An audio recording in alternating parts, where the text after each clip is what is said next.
Hey there. Today we're going to look at how to reset AutoCAD to its default settings. So let's get started. First, write the steps exactly as given in the script, keeping them simple and direct. Over here, make sure every important action is included. Then, remove any unnecessary explanation.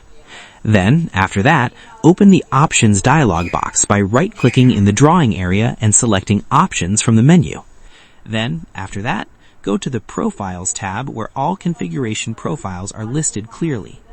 Over here, select your current active profile carefully to ensure you are resetting the correct setup.